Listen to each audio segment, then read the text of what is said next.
Hey YouTube, welcome back to my channel. My name is Dr. Daniel Kaplan, and my mission is to make psychology accessible to all. In today's video, we're going to talk about the theoretical foundations for understanding childhood psychopathology. We'll talk about the concept of what a theory is, what some of the benefits of using theory are in framing the issue. We'll also talk about the understanding that we're in a pre-paradigmatic stage. That is to say, there is no singular theory or model that explains everything when it comes to psychopathology. And then we'll talk a little bit about developmental psychopathology with an understanding of the difference between typical development and atypical development. But without further ado, let's get into it. So if we're going to talk about atypical behavior, we have to understand what is typical, right? Typical is that which is expected at a given point in time in development. We look at competence and maturation as factors.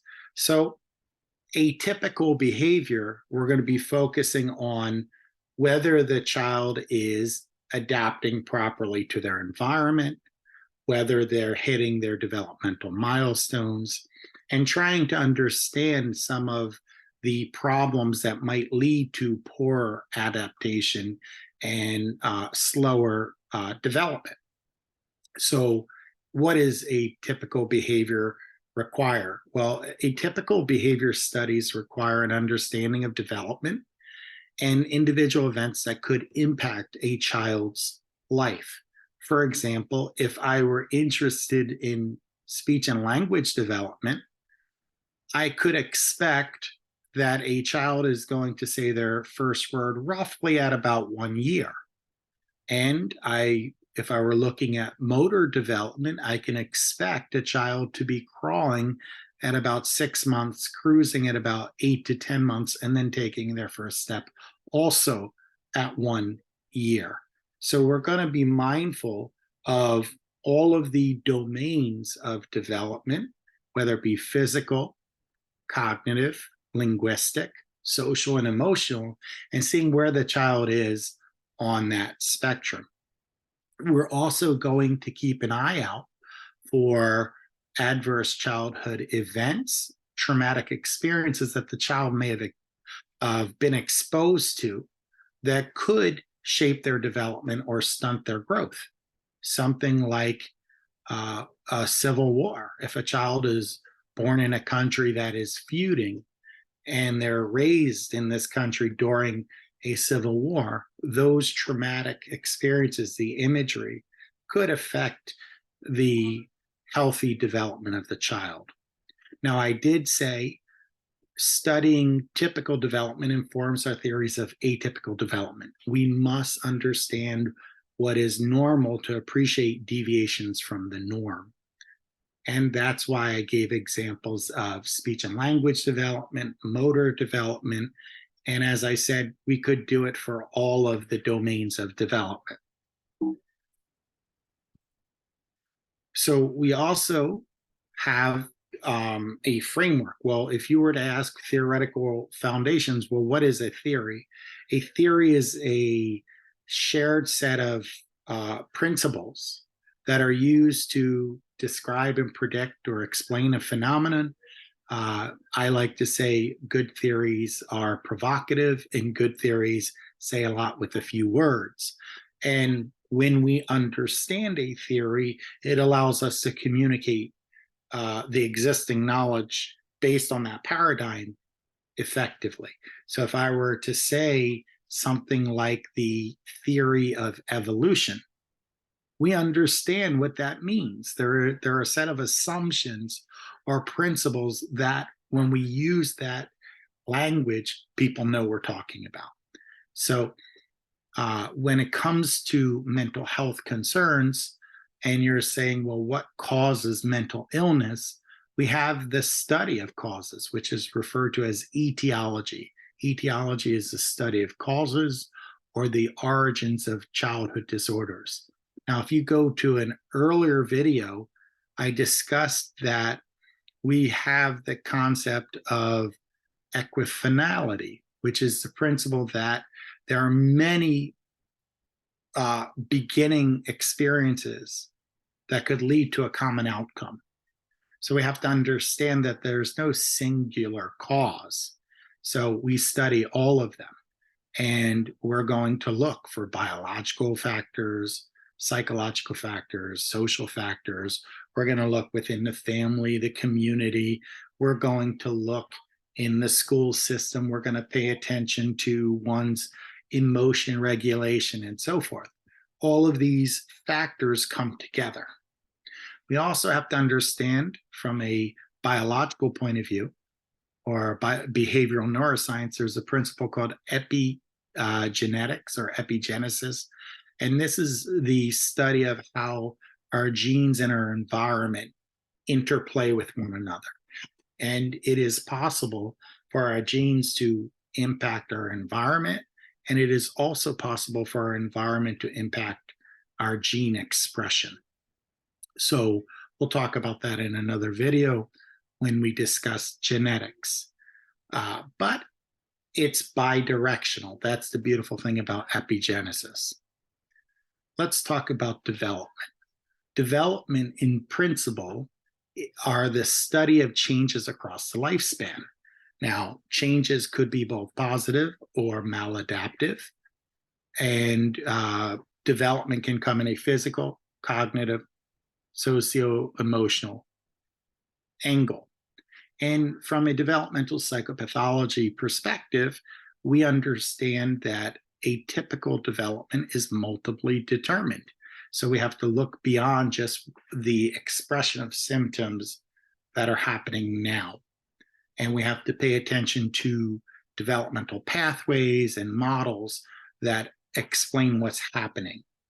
Now, developmental psychopathology perspective, we tend to refer to this perspective as a macro paradigm. Macro meaning large scale, paradigm being framework. So within the developmental psychopathology framework, we're going to have biological prisms. We're going to have cognitive prisms. We're going to have emotional prisms. We're going to have behavioral prisms. And each of these theories or models inform this developmental psychopathology perspective. So view developmental psychopathology as more of a macro paradigm, or a larger theory that absorbs smaller theories. So another principle related to developmental psychopathology is that children and the environment are interdependent. So both the child and the environment contribute to both healthy and maladaptive behavior.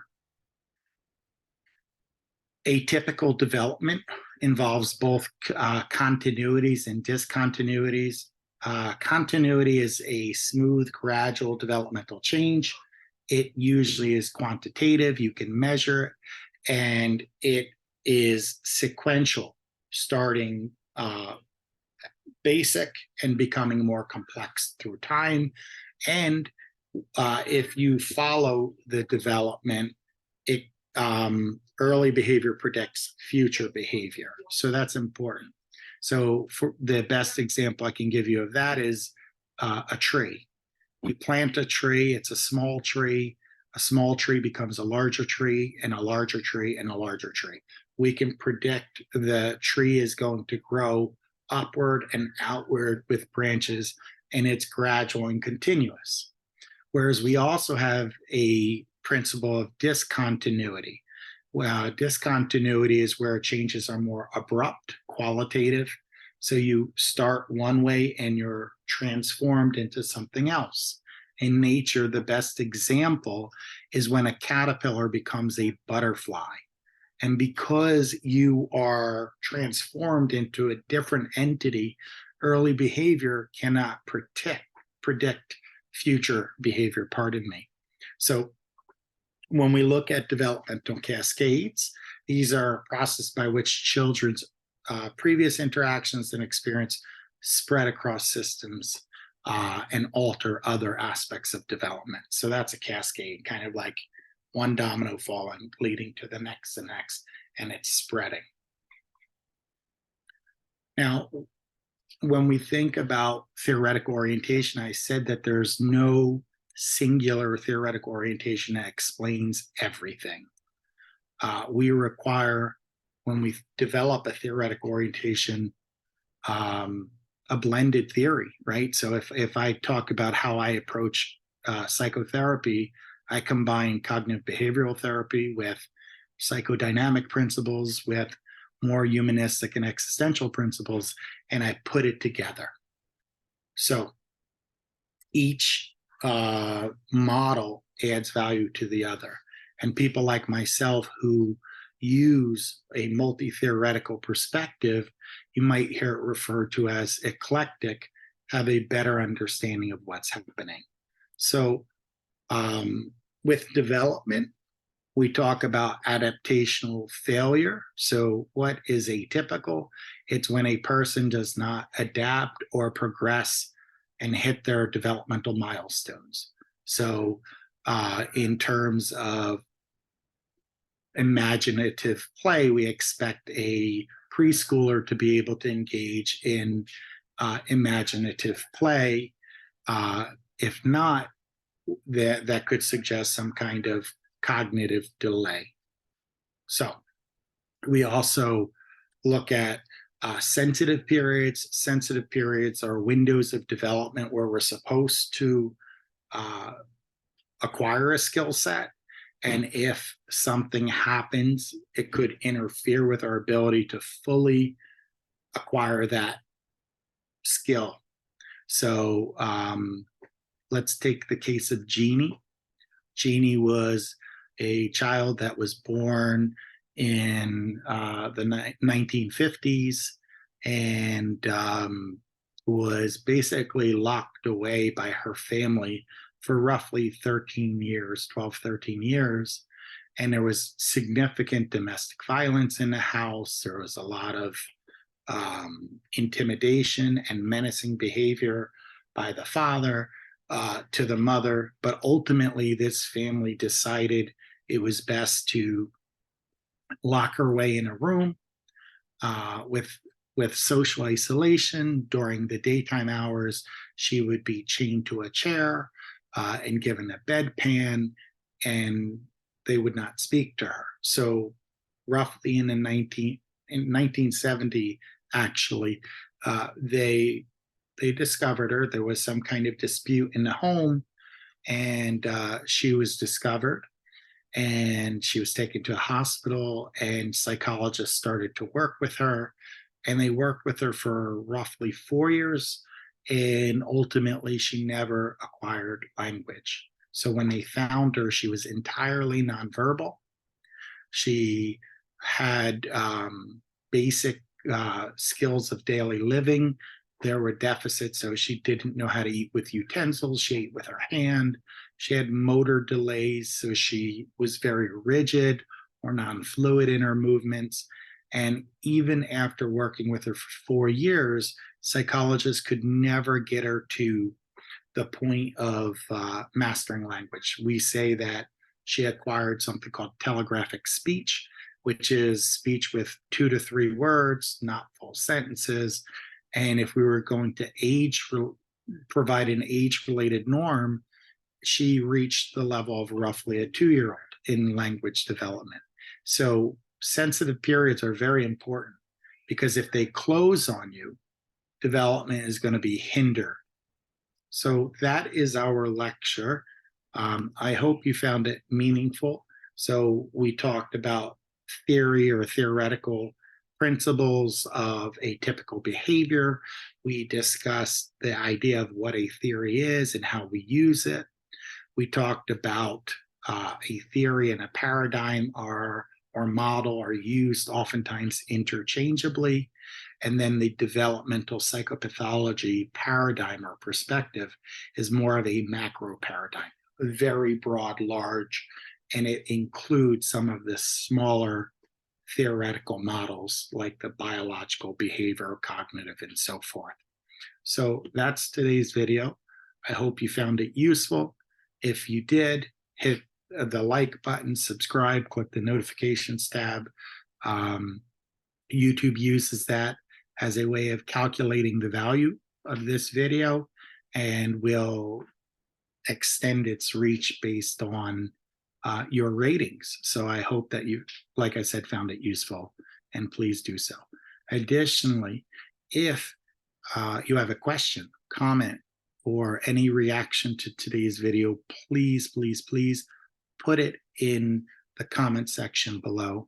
I read and respond to every comment. I find it as a useful learning community, right? Because I created these videos and started to develop them as a way of giving psychology away. So I hope you will help me in doing so. But until next time, take care, everybody.